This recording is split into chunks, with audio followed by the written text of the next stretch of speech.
오후에 함께 보실 말씀은 베드로전서 2장 4절과 5절 두 구절을 보겠습니다. 베드로전서 2장 4절과 5절입니다.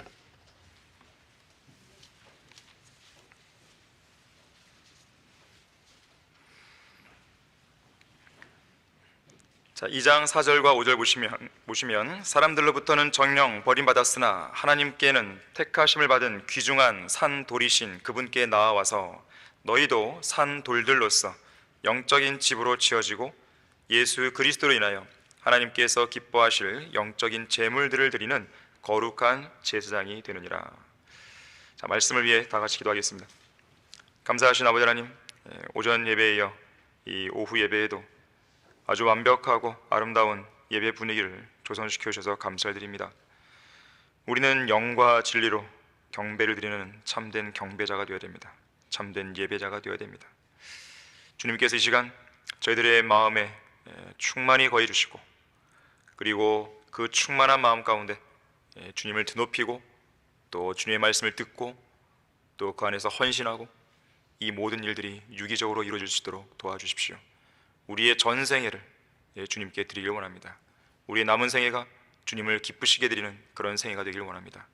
우리 여기 참석한 모든 성도들 한 사람 한 사람 기억해 주시고 주님께서 복을 내려주시며 또 기도에 응답해 주셔서 또 그들의 헌신에 주님께서 귀 기울여 주셔서 각자의 생애가 주님 안에서 의미 있는 생애로 바뀔 수 있도록 도와주십시오.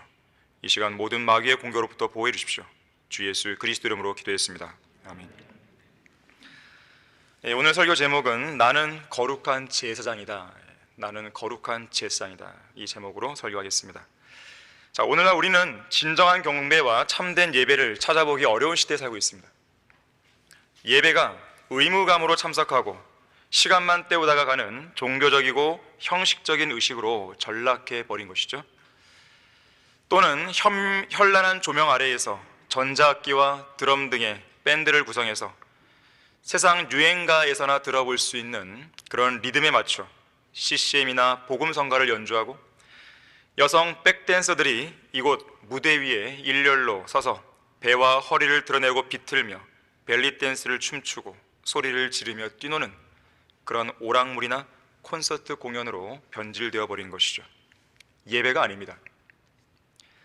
목사들은 예배를 지루해하는 교인들의 마음을 사로잡고 그들의 욕구를 충족시켜주기 위해서 바로 이 강단에 서서 성경 말씀을 전하는 것이 아니라 만담이나 개그를 하고 소위 쇼를 하면서 여러 가지 흥미거리와 구경거리를 제공하고 있는 것이죠. 대표적인 사람이 장경동 목사나 정광 목사 같은 사람이에요. 교인들이 지루하게 느끼는 설교 대신에 연극적인 요소나 선정적인 록 음악, 경배와 찬양, 랩 찬양, CCM 가수들, 율동이나 워십 댄서들, 영화 예배, 정치인들이나 연예스타 혹은 스포츠 스타 등의 간증 아닌 그 간증들로 예배 프로그램을 채우는 거예요. 이러한 잡다한 것들로 시간을 때우고 사람들의 감정을 고조시키거나 흥미를 유발시키지 않고서는 예배를 오랜 시간 지속할 수 없는 것입니다. A.W. 토저가 말했습니다. 예배에 대해서 이렇게 말했어요. 진정으로 예배하지 않는 교회는 항상 오락거리를 제공받아야 한다. 교회가 예배하도록 이끌지 못하는 인도자는 언제나 오락거리를 제공하기 마련이다 그랬어요. 경배가 무엇입니까? 사실 경배는 정의를 내리기가 참 어려운 단어예요. 근데 럭커 목사님은 하나님 한 분만으로 마음을 가득 채운다 그랬어요. 채운다 그랬어요. 그게 경배예요. 하나님 한 분만으로 다른 어떤 세상적인 그런 생각들이 단 조금이라도 들어있지 않은 순수하게 하나님 한 분만으로 마음을 가득 채우는 거예요. 마가복음 12장 29절과 30절에서는 예수께서 대답하시기를 오 이스라엘아 들으라 모든 계명들 중에 첫째는 이것이라 주 우리 하나님은 한 분 주시니 너는 내 마음을 다하고 혼을 다하고 생각을 다하고 힘을 다하여 주 너의 하나님을 사랑하라. 이것이 첫째 계명이니라. 이것이 경배의 일환이에요. 여러분은 영과 진리로 경배를 드리는 이 시간 여러분의 마음을 다하고 계십니까? 여러분의 혼을 다해서 주 하나님을 이 시간 사랑하고 있습니까? 여러분의 생각을 하나님께 집중하고 계십니까? 여러분의 온 힘을 쏟아붓고 있으세요? 저는 설교를 준비하기 위해서 온 힘을 쏟아붓습니다. 이건 뭐 빈말이 아닙니다.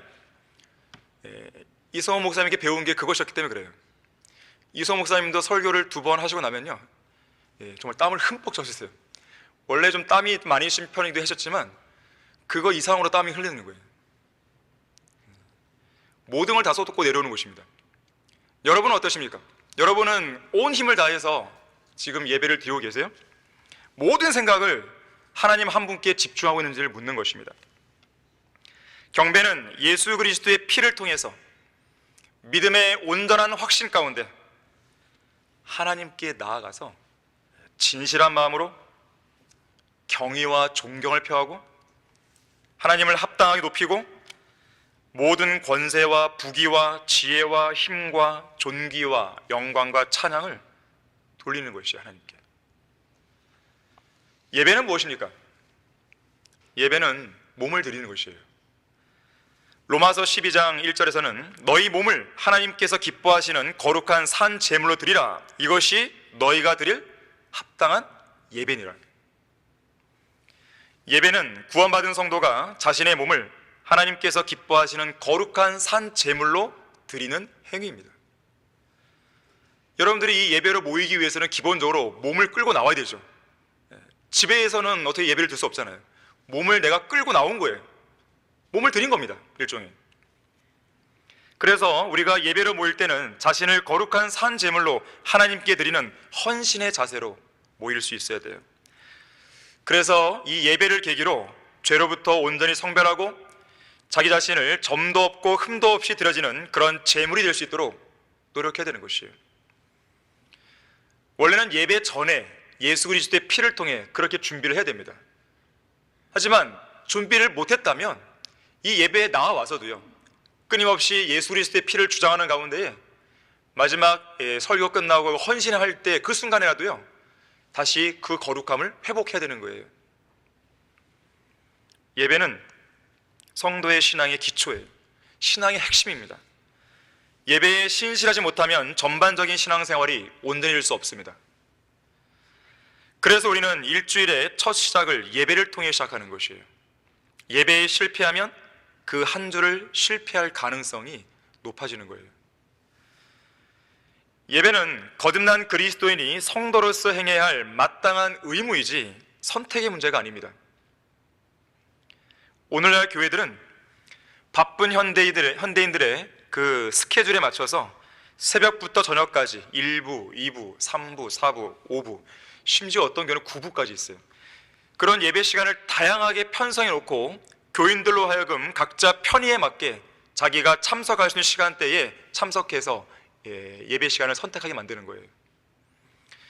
한 통계에 따르면 예배의 횟수를 줄이게 되면 전체 출석률이 낮아진다고 그래요. 실제로 주일 예배를 3번에서 2번, 2번에서 1번으로 바꾸면 그에 따라 출석률에 차이가 납니다. 그래서 교회들은 예배 횟수를 늘리는 것이 교인들의 출석률을 높이는 최선의 방법으로 여기고 있다 그래요. 이거 신문 기사에 나온 거예요. 하지만 그것은 교인들의 수와 헌금 액수를 늘리기 위한 꼼수이자 편법이죠. 교회의 올바른 예배 시간 편성이 아닙니다. 우리는 불필요하게 이렇게 많이 둘 필요가 없어요. 성경대로 믿는 침례교회는 전통적으로 이 오전 예배와 오후 예배를 드리고 있습니다. 보통은 이 오후 예배를 저녁에 드리거든요. 저녁 7시에. 근데 우리는 이 땅에 성경대로 믿는 교회가 우리밖에 없기 때문에요, 처음에 세워졌을 때 저기 지방에서만 올라온단 말이에요. 그럼 지방에서 올라온 사람이 저녁 7시까지 기다렸다가 예배를 드리고 내려가려면 힘들잖아요. 그래서 우리는 2시로 맞췄던 거예요. 그렇게 했던 것이 지금까지 이어져 오는 것입니다. 하지만 우리가 교제하는 어떤 교회에서 우리는 저녁 7시 하겠다, 문제 없는 것이에요. 그거는 그 교회의 자유입니다. 어쨌든 기본적으로 성경대로 믿는 교회는 오전과 오후에 예배를 드렸어요. 오전 예배 나왔으니까 나는 오후 예배 안 나오겠다, 그런 게 아니에요. 오후 예배 나왔으니까 오전 예배 안 나오겠다, 그런 게 아니에요. 이 주일은 하나님께 우리가 온전히 드릴 수 있어야 됩니다. 여러분이 평상시에 평일 동안 6일 동안에 월요일부터 토요일까지 얼마나 하나님을 생각하고 얼마나 하나님께 집중하고 있고 얼마나 하나님을 위해서 헌신한지 모르겠지만 아마 대부분의 경우는 쉽지 않을 거예요. 바쁜 나날들 속에서 주님을 잊어버리고 사는 시간들이 훨씬 많을 겁니다. 그럼에도 불구하고 이 하루 한 시간을, 이 하루를 온전히 주님께 못 드린다고 한다면 그건 할 말을 다 한 거죠.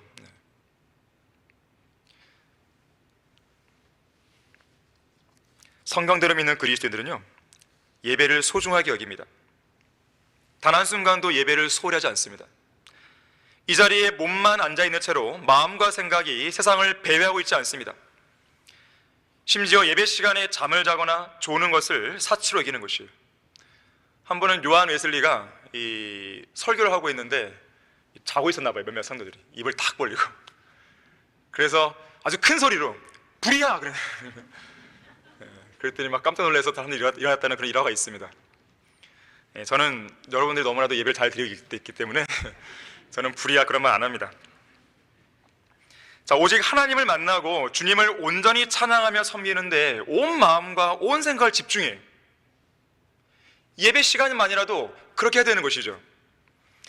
하나님께 드리는 예배를 인간이 해야 할 가장 숭고한 일이자 의미 있고 가치 있는 행위로 여깁니다. 고귀한 특권으로 여기는 것이에요. 그뿐만 아니라 예배를 통해서 하나님의 능력과 풍성한 은혜와 사랑과 자비를 경험해야 됩니다. 여러분의 마음을 매만지시는 하나님의 자상한 손길을 느끼셔야 돼요. 그래서 어떤 성도는 예배를 통해서 하나님께서 감동을 주시자 때로는 참회의 눈물을, 때로는 기쁨의 눈물을 흘리게 되는 것이에요. 자연스러운 감정이죠. 하나님의 말씀 속에 푹 잠긴 채 기쁨과 평안, 감동과 감격, 힘과 위로, 강한 찔림과 도전을 경험하셔야 돼요. 여러분의 마음을 확 바꿔놓을 수 있는 그런 예배가 되어야 됩니다. 지난 일주일 동안 월요일부터 토요일까지 세상에 찌든 채로 살아왔다가도 주일 예배를 통해서 완전히 바꾸는 것이죠. 그리고 그 힘으로 또 새롭게 사는 것이에요. 자, 성경은 구원받은 성도들의 몸을 가리켜서 하나님의 성전이라고 했어요. 성전이 어떤 곳입니까? 예배하는 곳이에요. 경배하는 곳입니다. 거룩하신 하나님께 하나님의 임재가 있는 곳이고 하나님의 영광이 가득 찬 곳이 성전이에요. 자, 그렇다면 하나님의 성전인 우리 모두는 하나님 한 분만으로 마음을 가득 채우는 참된 경배자가 되어야 되고 자신의 몸을 온전히 들여서 섬기는 진정한 경배자가 되어야 됩니다. 특히 오늘 본문은 그런 우리를 가리켜서 하나님께서 기뻐하실 영적인 제물들을 드리는 거룩한 제사장이다라고 규정하고 있어요. 제사장은 기본적으로 제물을 드리는 사람이죠. 교회 시대에 거룩한 제사장들이 드릴 수 있는 제물은 영적인 제물입니다. 히브리서 13장 10절에서는 영적인 제물들을 드리는 우리 그리스도인들에게 한 제단이 마련되어 있다고 했어요. 이 제단은, 우리를 위해 마련된 제단은 구약의 율법 시대에 성막에서 레위 지파의 제사장들이 섬겼던 그 제단과 다른 제단입니다. 이 제단은 갈보리 십자가에서 점도 없고 흠도 없는 어린 양께서 인류의 모든 죄를 제거하는 그 제물로 바쳐진 그 제단이에요. 십자가라는 제단이죠. 진영 밖에 있는 제단이죠. 예수 그리스도의 속죄 사역이 완성된 제단입니다. 이것은 구약의 제사장들이 짐승들을 바친 제단이 아니에요. 구원받은 교회 시대의 성도들이 영적인 제물들을 드리는 영적 제단입니다. 자, 우리는 이러한 제단을 통해서 하나님께서 기뻐하실 영적인 제물들을 드려야 됩니다. 저는 그 제물들 5가지를 여러분들에게 이야기하려고 합니다. 거룩한 제사장으로서 하나님께서 기뻐하시는 영적인 제물을 드려라. 첫 번째로 몸을 드려야 됩니다. 다 같이 로마서 12장 1절 말씀 찾아보겠습니다. 우리가 잘 암송하고 있는 말씀이기도 하죠. 로마서 12장 1절입니다.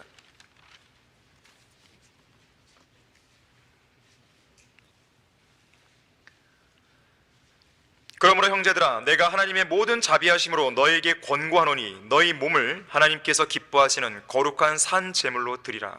이것이 너희가 드릴 합당한 예배니라. 자신의 몸을 드리지 않는 성도는 참된 예배자가 아닙니다. 하나님께 드리는 진정한 예배는 몸을 드릴 때 시작됩니다. 하나님을 위해 여전히 헌신하지 않는 성도는 예배를 드릴 자격이 없는 거예요. 몸을 드리지 않는 성도의 예배를 하나님께서 받지 않으십니다. 여러분은 하나님께 몸을 드리는 일에 대해서 어떻게 생각하십니까? 아까운 겁니까? 아니면 기꺼이 바칠 수 있는 것입니까? 구주이신 예수 그리스도를 위해서 몸을 드리는 일이 손해를 보는 일이라 생각하십니까? 아니면 남들보다 뒤처지는 일이라고 생각하십니까? 불필요한 시간 낭비라고 여기세요? 너무나 큰 희생이라고 생각하십니까? 자, 그러한 생각들은 대단한 착각이에요. 어찌 하나님을 위해서 몸을 바치는 헌신을 희생이라고 말할 수 있겠습니까? 어떻게 희생이라는 단어를 감히 입에 올릴 수 있단 말이에요? 우리가 과거에 어떤 존재였는지 잊으신 겁니까? 더럽고 가증하고 추악한 죄인이었음을 잊은 것입니까? 우리가 예수 그리스도의 피로 구속받았다는 것을 잊은 것입니까? 하마터면 영원한 불못으로 떨어져서 영원히 고통받을 수밖에 없는 죄인이었음을 잊은 것입니까? 지옥의 불구덩이에서 아주 극적으로 구출된 사람인 것을 잊었습니까? 그것을 안다면 어떻게 자신을 구원해 주신 주님을 위해 헌신하는 것을 희생이란 말로 과대포장할 수 있냐 말이에요. 여러분은 누구의 종이에요? 여러분의 주인은 누굽니까? 지금 이 시간 여러분이 아무 문제 없이 숨을 쉬고 앉아서 하나님께 영과 진리로 경배를 드리는 것은 누구의 은혜이고 누구의 자비입니까? 자신이 가진 모든 부와 명예를 다 버리고 일평생 선교사로 살았던 C.T. 스터드가 이런 말을 했습니다. 하나님의 아들 예수 그리스도께서 이 땅에 오셔서 나를 위하여, 죄인인 나를 구원하시기 위해 십자가 위에서 죽으신 것이 진정 사실일진데, 진정 사실이기에 내가 주님을 위해 바치는 이 희생은 그 어떤 것도 지나친 희생일 수 없다 그랬어요. 아프리카의 선교사 데이비드 리빙스턴도 말합니다. 나의 왕이시고 나의 생명이시고 나의 전부이신 예수 그리스도시여, 저의 모든 생애를 주님께 드립니다. 세계적으로 유명한 의사이자 산부인과 의사인 하워드 켈리는 의과 대학을 졸업하던 그날 밤 일기에다가 이렇게 썼어요. 주님, 나 자신과 나의 시간과 나의 능력과 나의 열정, 이 모든 것을 주님께 드립니다. 주님의 도구로 사용되기를 원하오니 저를 정결하게 해 주옵소서. 혹시라도 제가 주님께 가까이 다가가는 것을 방해하는 것이라면 제가 세상에서 이룰 수 있는 그 어떤 성공도 제게 허락하지 마옵소서. 여러분들 가운데 이런 기도를 드리는 분 계십니까? 성공이 나에게 주님을 섬기는데 방해된다면 그냥 성공 필요 없습니다. 성공 안 하게 해주세요. 그 말이에요 지금요. 헌신은 주님께서 나한테 보여주신 그 뜻에 인생의 모든 걸 거는 거예요. 몸을 어떤 일부 조금 들였다고 해서 헌신했다고 막 과대포장하지 마십시오. 헌신의 올바른 의미는요, 모든 걸 거는 거예요. 거기다가 단 하나도 남김없이. 성경에는 5가지 제사 나오거든요, 구약에서. 그 중에 첫 번째가 번제예요. 번제인데 번제는 재물을 다 태우는 거예요. 그래서 성경은 뭐라고 그러냐면 온전한 번제다 그랬어요. 하나님께서 우리에게 원하시는 것은 온전한 헌신이에요. 다 바치길 원하시는 것이에요. 여러분의 몸 전부를 드리길 원하시는 거예요. 여러분의 눈만이 아니라, 여러분의 코만이 아니라, 여러분의 손이나 발만이 아니라 몸 자체를 원하시는 거예요. 여러분은 여러분의 인생을 무엇을 위해 쓰고 있고 또 어디에다 쓰려고 계획하고 있습니까? 여러분의 계획은 무엇입니까? 무엇이 과연 복된 인생일까요? 세상 사람들도 행복한 삶을 추구합니다. 하지만 그들은 말 그대로 행복 그 자체를 추구하죠. 그 행복을 주시는 예수 그리스도를 위해 살지는 않습니다. 모든 행복의 그 복의 근원이신 주님을 위해 살지는 않아요. 그 복 자체만을 추구할 뿐이죠. 그리스도에는 달라야 됩니다. 그리스도에는 예수 그리스도의 보혈을 통한 구속이나 성별되고 거룩한 삶, 그리스도의 사랑이 우리의 마음을 강권하는 그런 복된 삶, 이런 것들을 추구할 수 있어야 되는 거예요. 참된 기독교의 본질은 예수 그리스도를 향한 철저하고 온전한 헌신에 달려 있습니다. 그게 기독교의 본질이에요. 예배에만 그냥 왔다 갔다 하는 그게 아니에요. 형식적으로 여기 자리에 앉았다가 그냥 왔다 가는 그것이 아니에요. 그건 기독교가 아닙니다. 그건 성경적인 기독교가 아니에요. 참된 기독교의 본질은 여러분의 몸을 완전히 철저하게 드리는 것이에요. 우리 중에 어떤 성도는 교회에 출석하고 예배도 드리고 헌금도 하고 찬송도 부릅니다. 하지만 그 이상 주님을 위해 자신의 몸을 드리진 않아요. 매주 예배에 빠지지 않고 꼬박꼬박 출석하고 11조도 단 한 번도 거르지 않고 하나님께 바칩니다. 하지만 그것으로 거룩한 제사장으로서의 의무를 다했다고 만족해서는 안 되는 것이에요. 하나님께서 그것만 헌신이라고 말씀하신 적 없습니다. 그건 기본이에요. 그런데 그런 사람들은 세상을 위해서, 세상에서 성공하기 위해서, 세상으로부터 인정받기 위해서라면 기꺼이 자신의 건강을 포기합니다. 자신의 여가 시간도 포기합니다. 하지만 주님을 위해서는 포기를 안 하는 것이죠. 왜 그럴까요? 세상이 여러분을 구원해 주지 않았어요. 오히려 세상은 여러분을 지옥으로 끌고 가고 있죠. 그런데 세상을 위해서는, 세상의 성공을 위해서는 내가 포기할 수 있는 모든 것들을 리스트에 적는 거예요. 여러분은 과연 주님을 위해서 어떤 걸 내려놨죠? 여러분은 여러분을 위해 죽었다가 다시 살아나신 주님을 위해서 무엇을 포기했고 무엇을 내려놓았죠? 하나님께서는 우리를 구원하기 위해 독생자이신 예수 그리스도를 값없이 내어주셨어요. 예수님께서는 우리의 모든 죄를 제거하려고 자신의 몸을 기꺼이 그 갈보리 십자가 제단 위에 올려놓았습니다. 여러분은 여러분을 위해 마련된 제단 위에 무엇을 바치겠습니까? 우리를 위해 구주가 되어주신 주님께서 우리에게 무언가를 요구하는 건 당연한 것이에요. 주인이 종에게 요구하지 어떻게 주인이 누구에게 요구하겠습니까? 여러분의 위치를 잘 아셔야 됩니다. 여러분이 어떠한 사람들인지 아셔야 돼요. 어차피 한 번 사는 인생, 하나님의 손안에 붙들린 인생을 사는 것이 훨씬 낫지 않겠습니까? 거룩한 제사장으로서 하나님께서 기뻐하시는 영적인 제물들을 드려야 됩니다. 두 번째로 믿음을 드려야 돼요. 자, 빌립보서 2장 17절 보겠습니다. 빌립보서 2장 17절입니다. 믿음도 희생 제물이에요. 만일 내가 너희 믿음의 희생 제물과 봉사 위에 나를 드린다 해도 나는 기쁘고 또 너희 모두와 함께 기뻐하리라. 자, 믿음은 하나님께서 기뻐하시는 영적인 제물입니다. 그래서 성경은 뭐라 그럽니까? 믿음을 가리켜서 믿음 없이는 하나님을 기쁘시게 할 수 없다 그런 것이죠. 믿음은 하나님이 기뻐하시는 영적 제물이에요. 여러분이 하나님을 기쁘게 해드리고 싶고 또 하나님의 마음을 흡족하게 해드리고 싶다면 믿어야 됩니다. 여러분이 하나님으로부터 인정받고 싶다면 전능하신 하나님께 믿음을 그 제단 위에 올려놔야 돼요.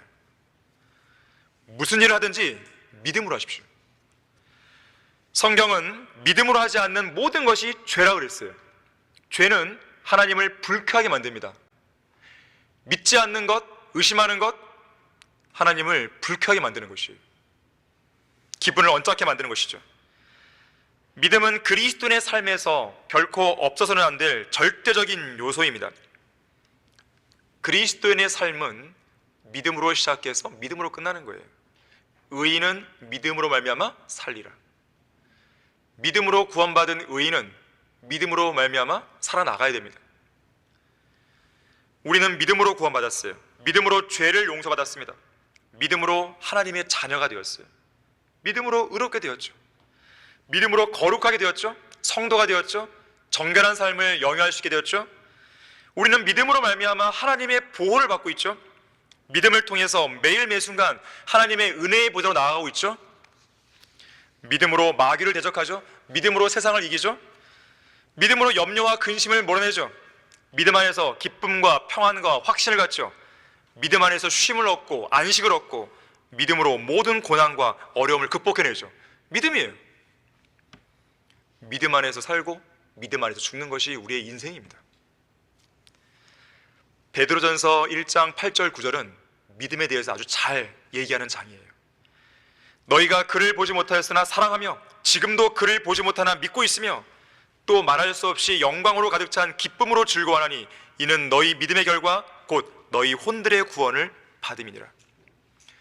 하나님께서 여러분들을 왜 사랑하지 아십니까? 믿음 때문에 그런 거예요. 하나님을 본 적이 없잖아요. 그런데 하나님을 믿는 것이에요. 하나님께서 정말 놀라워하시는 것이죠. 기뻐하시는 것이죠. 우리를 위해 십자가에 달리신 예수 그리스도를 본 적도 없어요.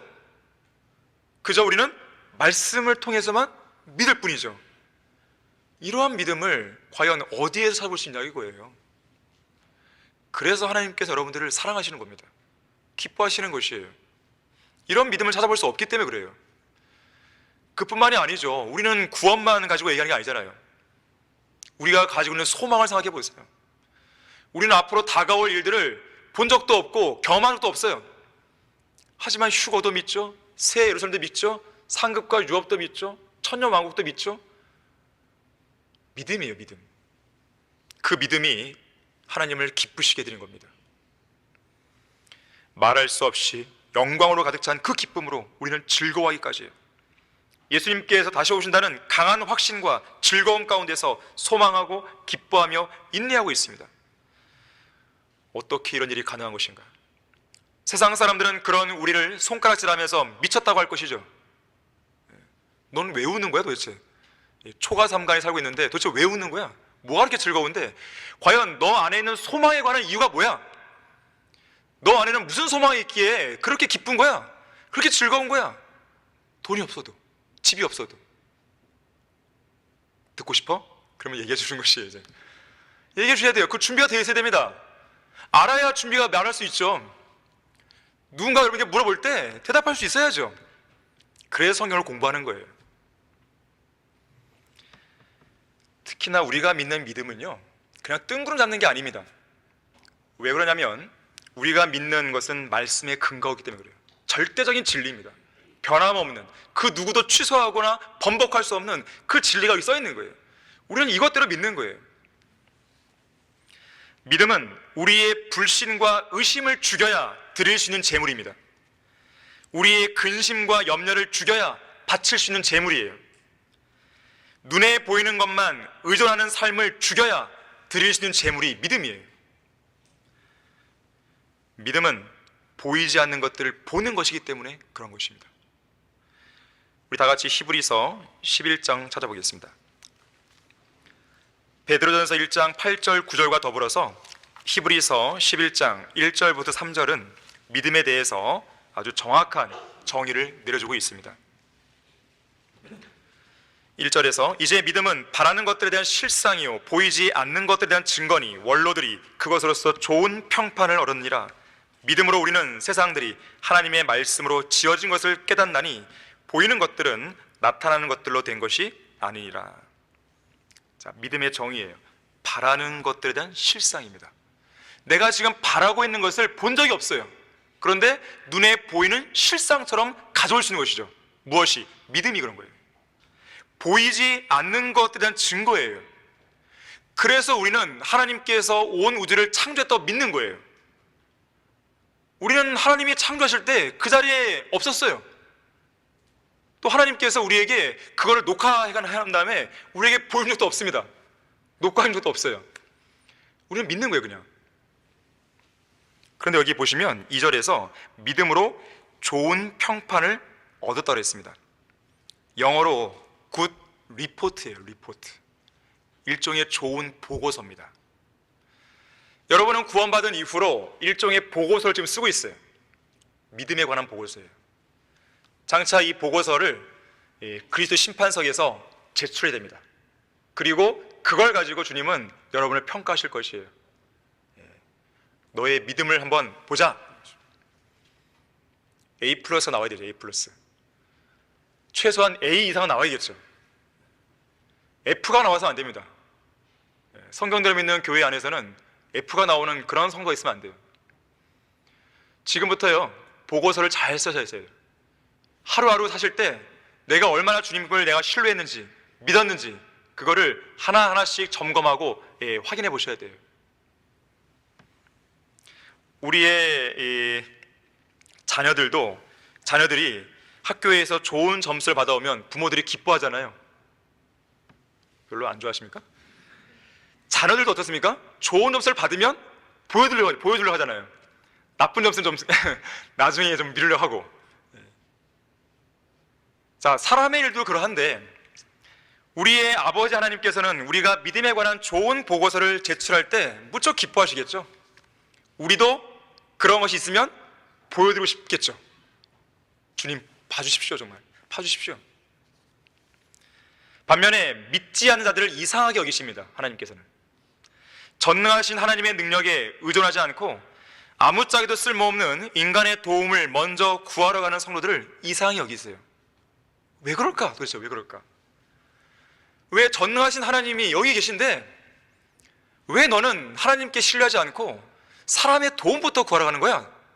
왜 너의 잔머리를 굴러가면서 이 문제를 해결하려 하는 것이지? 크고 작은 문제든지요, 하나님께 먼저 갖고 가셔야 돼요.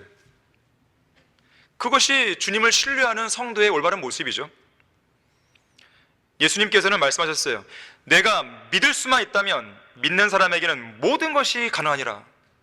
얼마나 위대한 약속이에요. 거듭난 성도들이 해야 할 질문은 내가 무엇을 할 수 있을까? 이게 아니에요. 내가 얼마만큼 믿을 수 있을까? 나의 믿음의 분량이 어느 만큼 되는 것인가?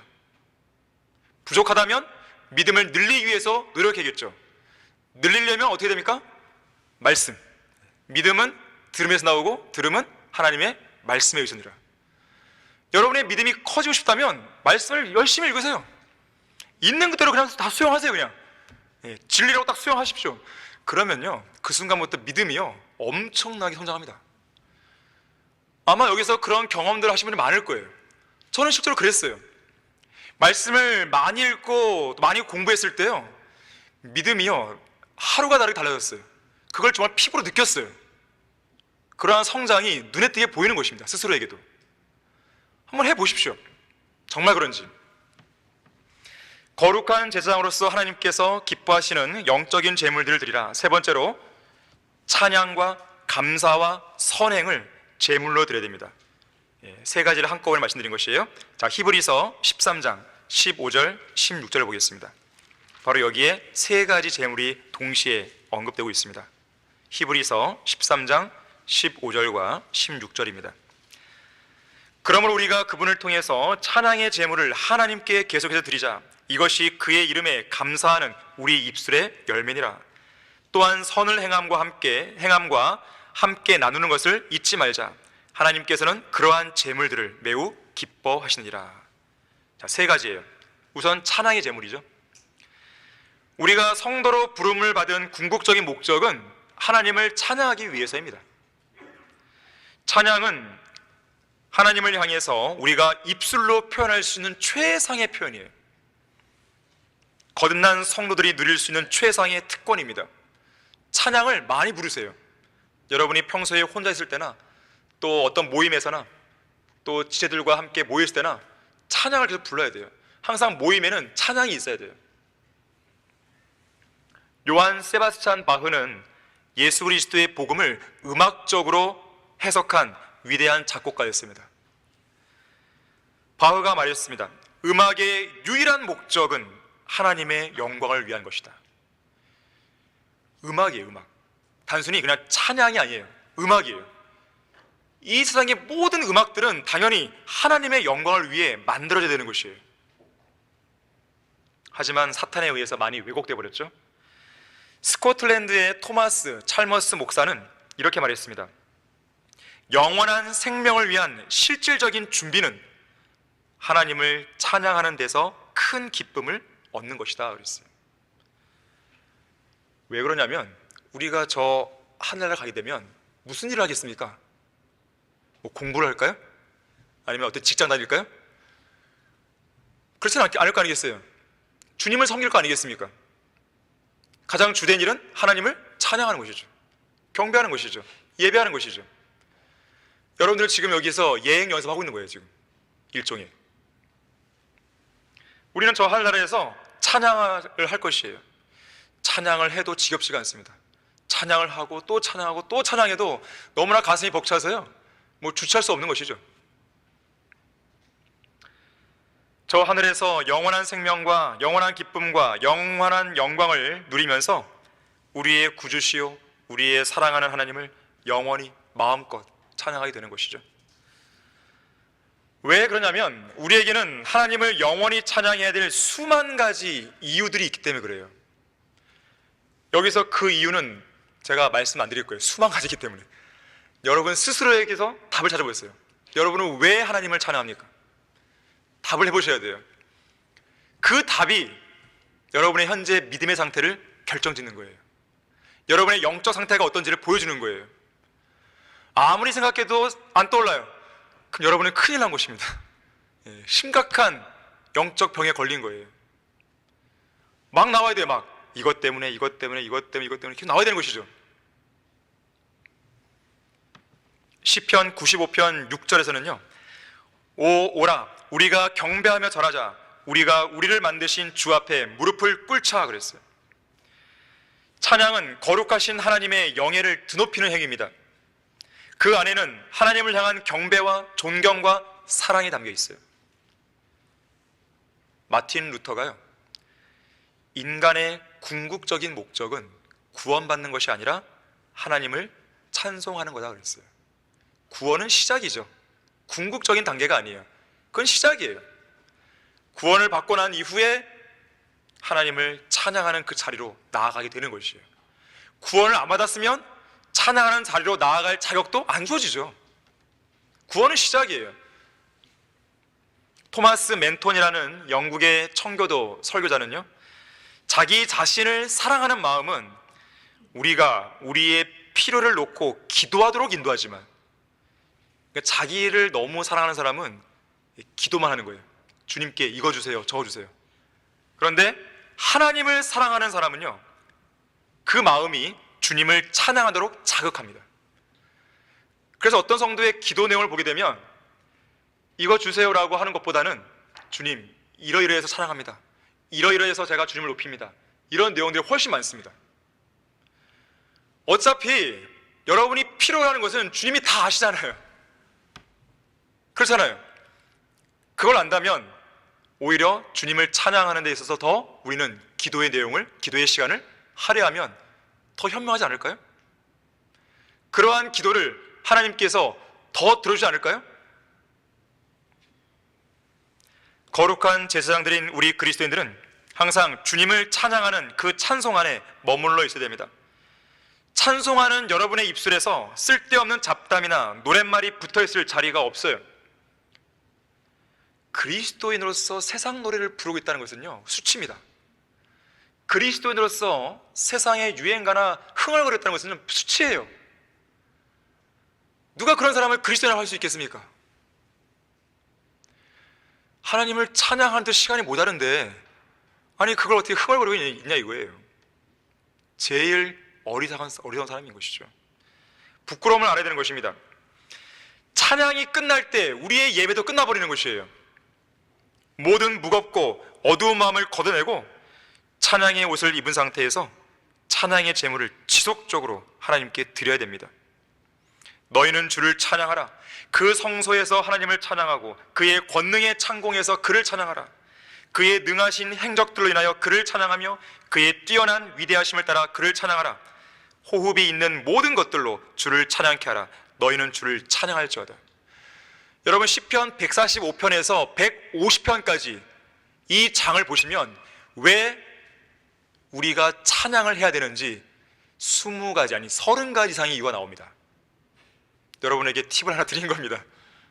나는 왜 찬양하는 것인가 잘 모르겠다면 일단 10편을 펴보세요. 145편에서 150편까지 구절마다 이러이러하기 때문에 찬양한다, 이러이러하기 때문에 찬양한다 나오는 것이에요. 그것이 여러분의 진솔한 고백이 되면 되는 거예요. 그 다음엔 감사의 제물입니다. 시편 107편 22절 한번 보겠습니다. 시편 107편 22절 보십시오.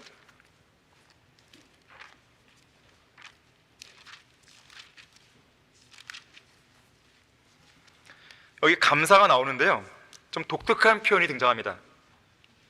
그들로 감사의 희생제를 드리며 기쁨으로 그의 행사들을 선포하게 하라 그랬어요. 감사가 희생제예요. 왜 감사가 희생제물일까? 왜 감사가 희생이지? 왜 그러냐면요, 감사할 수 없는 상황에서도 감사를 해야 되기 때문에 그런 거예요. 그래서 감사가 때로는 희생일 경우가 있는 것입니다. 그래서 성경은 모든 일에 감사하라고 우리에게 명령하죠. 최악의 상황에서도 감사라는 뜻이에요. 만사 형통하고 배가 부르고 건강하고 돈이 넉넉하고 삶이 풍요로울 때는 누구나 감사합니다. 그때 감사하는 건 희생이 아니에요. 하지만 몸이 아파 보십시오. 자녀들이 아파서 병원에 누워 보십시오. 세금 낼 돈도 없어 보십시오.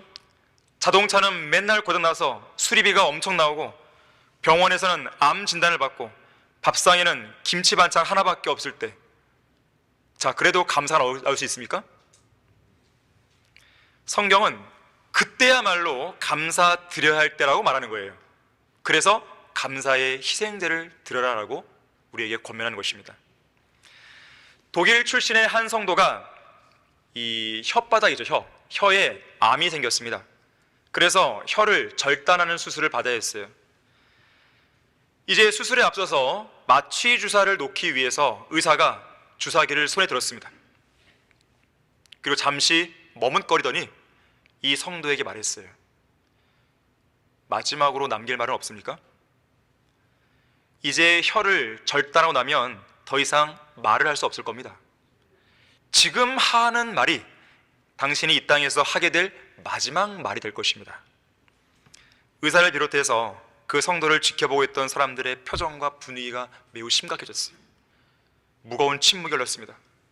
주위에 있는 사람들은 이 환자의 입술을 주목했어요. 뭐라고 말할 것인가? 드디어 그의 입이 천천히 움직였고 그의 눈에서는 한 줄기 눈물이 흐르더니 다음과 같은 말을 3번 되풀이해서 말했어요. 주 하나님 감사합니다. 주 하나님 감사합니다. 주 하나님 감사합니다. 절대 실패하지 않는 인생을 살고 싶습니까? 자, 그렇다면 모든 일에 감사하는 성도가 되어야 됩니다. 모든 일에 감사하는 성도는 절대로 실패 안 합니다. 어떤 상황에서도 감사함을 잃지 않는 성도를 이길 수 있는 것은 아무것도 없어요. 못 이깁니다. 자, 그런데 우리가 하나님께 감사드리지 못할 상황은 없어요. 감사드리지 못할 이유도, 감사드리지 못할 대상이나 제목도 없습니다. 매일 매순간 우리는 가질 수 있어요. 우리가 현재 가지고 있는 모든 것은 하나님께서 주신 최상의 것들이기 때문에 그래요. 우리가 직면해 있는 모든 상황은 하나님께서 여러분들에게 주실 수 있는 최선의 상황을 허락하신 거기 때문에 그렇습니다. 자, 100번 양보해서 아무리 우리가 하나님께 감사할 제목이 단 한 가지도 없다 할 때도 최소한 우리는 지금 죽어서 어디 간지 알잖아요. 그거라도 감사하시면 되는 거예요. 도저히 감사할 제목이 없습니다. 그러면요, 하루 종일 주님께서 여러분을 구원해 주신 것에 대해서 감사하십시오. 그걸 놓고 찬양하세요. 그러면 여러분들 안에 감사할 제목이 계속 떠오를 겁니다. 찬양할 제목이 계속 나오는 것이에요. 감사를 모르는 자들의 눈에는 이미 받은 복이나 이미 가지고 있는 것들이 안 보여요. 오직 그들의 눈에는 현재 자기가 소유하고 있지 않은 것들만 보입니다. 그래서 이미 받은 것에 대해서는 전혀 감사하지 않은 채 없는 것들만 계속 주님께 달라고 하는 것이죠. 때로는 그것이 너무나 과도해져서요, 탐심으로 이어지는 거예요. 탐심은 우상숭배죠. 탐심은 다른 말로 하면 감사하지 않는 거예요. 다른 말로 하자면 만족하지 않는 거예요. 만족할 줄 아는 것이 경건이잖아요. 가장 큰 경건 아니겠습니까? 하지만 만족하지 않음으로써 탐심을 부리고 있는 것이죠. 반대로 말하면 감사하고 만족할 때 탐심은 사라집니다. 믿음이 있는 사람과 믿음이 없는 사람의 차이가 뭔지 아십니까? 믿음이 있는 사람은 현재 가진 것에 감사하고 만족합니다. 믿음이 있는 사람은 힘들고 고통스럽고 고난으로 점철된 현실에 대해서요, 불평하지 않아요. 오히려 하나님의 약속을 주장합니다. 그리고 그 현실을 극복해 나가요. 믿음이 없는 사람은요, 계속해서 자신이 처한 상황이 좋든지 나쁘든지 늘 징징대고 불평만 하는 것이죠. 우리는 좀 성숙해져야 됩니다. 언제까지 아기처럼 징징댈 거예요? 그럴 수는 없잖아요. 주님께서 우리를 보실 때 좀 성장하기를 원하실 거 아니겠습니까? 마지막으로요, 하나님께서 기뻐하시는 영적인 재물들 중에 선을 행하고 함께 나눈 일이 있습니다. 우리 교회에는 정말로 선을 이렇게 잘 향하는 사람이 많아요. 이 교회 안에 어려운 지체들을 잘 돌보고 돌아보고 또 필요한 것이 있으면 채워주는 그런 성도들이 있습니다. 존경스럽습니다. 선을 행하는 것은 구원을 받는 데 필요한 게 아니고 믿음으로 구원 받았기 때문에 그런 그리스도인이 행하는 것이에요. 우리 에베소서 2장 8절 9절 한번 보겠습니다. 에베소서 2장 8절 9절 보시면, 너희가 믿음으로 말미암아 은혜로 구원을 받았으니 이것은 너희에게서 난 것이 아니요 하나님의 선물이라 행위에서 난 것이 아니니 아무도 자랑하지 못하게 하라 하심이라. 자, 선행은 구원을 받기 위한 요소가 아니죠. 오직 믿음으로 구원받는데 이어지는 10절 보세요. 우리는 그분의 작품이니 그리스도 예수 안에서 선한 일들을 위하여 창조되었느니라. 새로운 피조물이 됐다는 뜻이죠. 이 일들은 하나님께서 미리 정하시어 우리로 그것들 가운데서 행하게 하려 하신 것이라. 자, 선한 일들을 통해 구원받은 게 아니고 선한 일들을 위해서 구원받은 것이죠.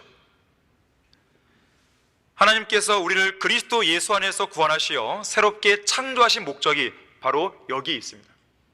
선한 일들을 하는 것이에요.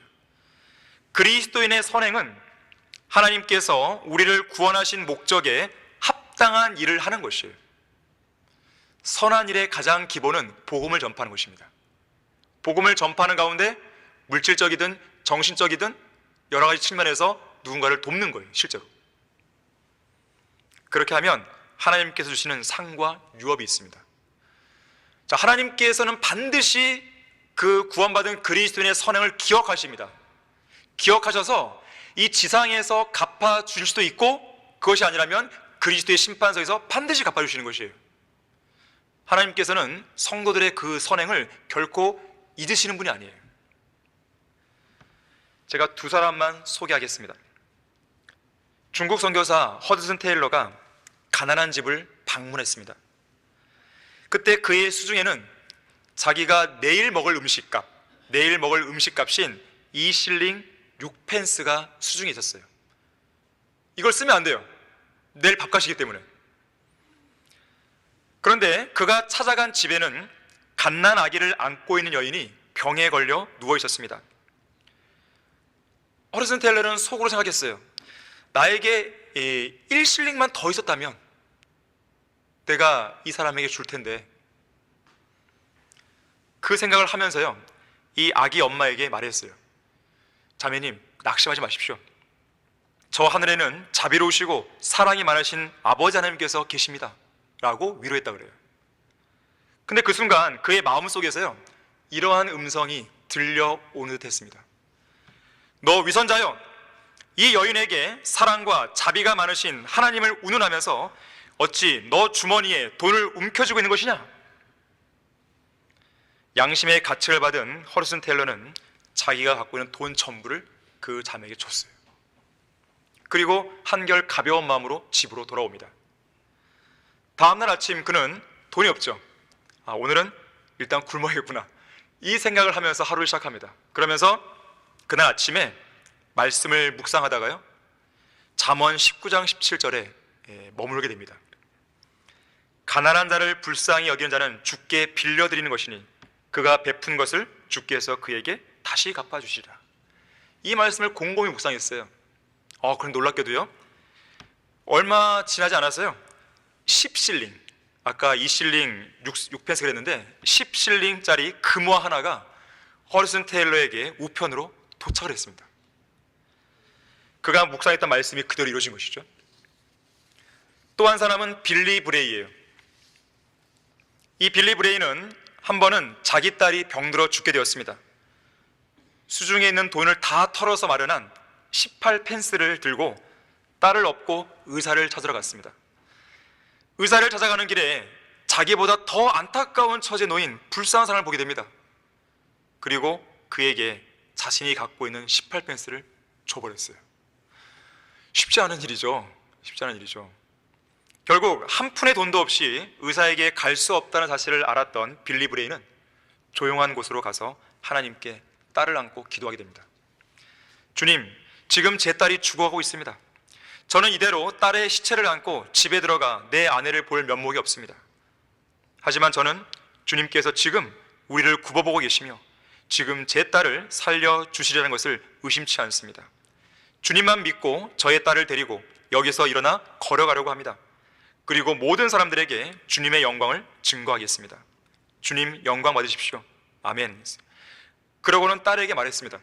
얘야, 이제 다 나았으니까 일어나 가자. 놀랍게도 하나님께서 그 순간 치료해 주십니다.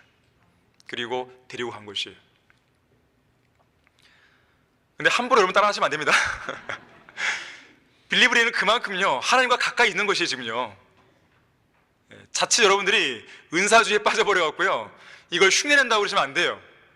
괜히 엄한 딸 죽일 수 있습니다. 그만큼 주님과 친밀한 교제가 돼 있어야 돼요. 말씀과 기도 가운데. 또 한 번은요 이런 일이 있었습니다. 한 달 동안 봉고를 받지 못해서 돈이 없었어요, 가정에. 그래서 탄광에 가서요 그 탄광의 그 감독관에게 10실링을 빌려오게 됩니다. 그런데 집으로 오는 길에 두 가정이 자기 집보다 더 어려운 것을 발견하게 돼요. 또 마음의 연민을 느끼고요 5실링씩 각각 나눠줍니다. 빈손으로 왔어요. 그 모습을 본 부인이 기겁했습니다. 그때 빌리 브레이가요 주님께서는 오래 참지 않으실 것이다. 이 문제를 반드시 해결해 주실 것이야. 나는 이미 기도했기 때문에. 실제로 얼마 안 돼서요 어떤 부인이 집에 들립니다. 그리고 그들에게 20실링을 가져다 줬어요. 자, 선행은 주님께서 반드시 보시고 반드시 기억하시고 반드시 보상하시는 거예요. 그 믿음 가운데 여러분들이 있어야 됩니다. 결론적으로 우리는 영적인 제물들을 드리는 제사장입니다. 그런데 거룩한 제사장이에요. 구약의 제사장들은 성막에서 제물을 드리고 예배하는 일에 전적으로 헌신했죠. 영적인 제사장들인 우리 역시나 주님을 섬기고 예배하는 일에 전적으로 온전한 헌신을 보여야 됩니다. 구약의 제사장들은 성막에서 율법의 규례를 따라 섬겼죠. 아론의 아들 나답과 아비후는 율법에 따라 안 하고 다른 불을 들었다가 죽었잖아요. 영적인 제사장들인 우리 역시나 진리의 말씀을 따라 섬겨야 됩니다. 구약의 제사장들은 제물을 드리다가 잠이 들거나 졸지 않았죠. 그런 제사장 봤습니까? 옆에서 이 백성이 와갖고 제물 드리러 왔는데 제사장이 졸고 있단 말이에요. 자, 이 시대에 지금 여러분들은 예배자입니다. 지금 여러분들 여기 앉아있지만 여러분들 지금 각자 한 사람 한 사람이요 거룩한 제사장으로서 주님께 예배를 드리고 있는 거예요. 제가 앞에서 예배를 인도하고 있지만 저는 예배의 그냥 인도자일 뿐이죠. 저만 예배를 드리는 게 아니란 말이에요. 누군가에 의해서 찬양을 특송을 하든지 대표 기도를 하든지 여러분들 함께 동참해서 함께 예배를 드리고 있는 것이에요. 기도 따로, 대표 기도하는 사람 따로, 찬양하는 사람 따로, 예배 인도자 따로, 여러분 따로. 이것은 예배가 아닙니다. 여러분 각자가 모두가 예배자인 거예요. 그걸 아셔야 됩니다. 그렇다면 여러분들 한 사람 한 사람이 영적인 제사장으로서 하나님 앞에 참된 예배자로 나아갈 수 있도록 노력을 기울여야 되는 거예요. 마음을 기울여야 됩니다. 올바른 합당한 제물을 드릴 수 있도록 노력하셔야 되는 것이죠. 무엇보다도 제사장은 거룩해야 돼요. 거룩한 제사장이에요. 우리를 거룩하게 하는 것은 예수 그리스도의 피죠.